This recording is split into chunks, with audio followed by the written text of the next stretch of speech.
How's it going, movie watchers? Today we're talking about the new Netflix horror film, Don't Move. When a killer injects her with a paralytic agent, a woman must run, fight, and hide before her body completely shuts down. This is produced by Sam Raimi and directed by Brian Nito and Adam Schindler. This is a very simple horror film. A young woman is in the mountains. She comes across somebody. They go back down the mountain. He injects her with a paralytic agent and her body starts to shut down. She times herself that she has 20 minutes before her body completely shuts down. It's a very strategic film, as once her body fully shuts down, she has to think about what she can do to protect herself, even if it means getting the attention of the killer and having him protect her. And throughout this film, we see within that first 20 minutes of her body shutting down, her trying to get as far away as possible. That's where a lot of the intensity lies within that film, is her trying her best to get as far away as possible before her body completely shuts down. And she is against the clock. And we feel all of that. We feel that urgency within like the first 30 minutes of the film. We feel that intensity just slowly rising as the 20 minutes goes along. And once her body fully shuts down, we are still on the edge of our seat watching her navigate everything with her body completely shut down. And the way that they are able to approach that storyline without her moving, we still have a lot of that intensity. We still have a lot of what is she thinking? She can't move, but she's able to try to communicate with people and seeing how she can go all about that. It is very smart, and it does provide for a lot of moments that you really don't see coming, and you kind of put yourself into these situations. What would you do if you were like her in that kind of situation? Your body was shutting down. And so I feel like this dire moment for her. And like I said, going as so far as having the killer try to protect her, realizing that if no one's there to help her, she may die because she can't move. And so it is a very haunting premise that you just can't be in control of your own body.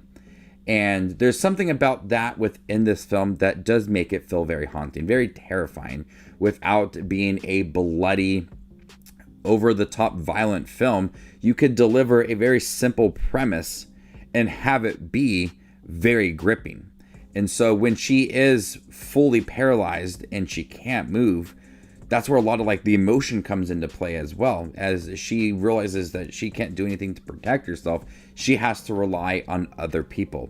And that's just adds so much more depth to this story. And a very simple premise is told in a very strong way. You have your gripping moments in the beginning during those 20 minutes, but once all that goes away, but once she's fully paralyzed, it's still intense and still has that sense of urgency.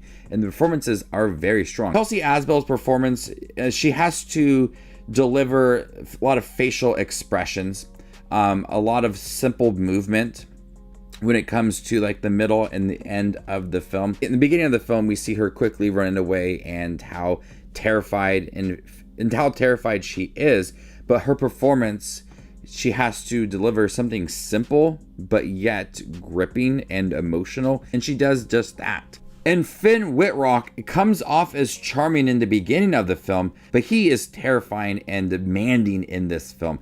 His performance is controlling, his performance is sinister and downright disturbing, and he sells his performance. Don't Move has a lot of simple moments to it, but it's able to tell a very gripping story about grief as well, and a lot of emotions behind all of that, and these situations that people are put in, and your life is at risk. How far will you go and cherish your life? And that theme throughout is played very strong with some good performances and some intensity along the way. Don't Move moved very fast and had a lot of urgency behind it. So I do recommend checking out Don't Move on Netflix. Pretty interesting stuff. Very simple premise that is stretched out in a very good way. It doesn't feel like it is moving very slow, or you have a lot of moments where she is paralyzed and nothing feel like it is moving, but the whole film is intense from beginning to end.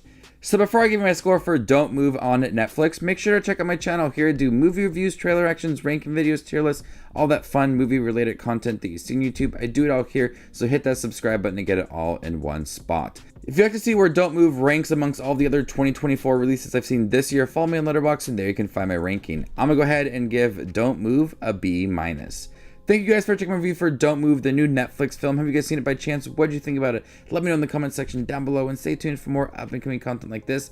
My name is Just Watches Movies, and you guys stay classy, YouTube.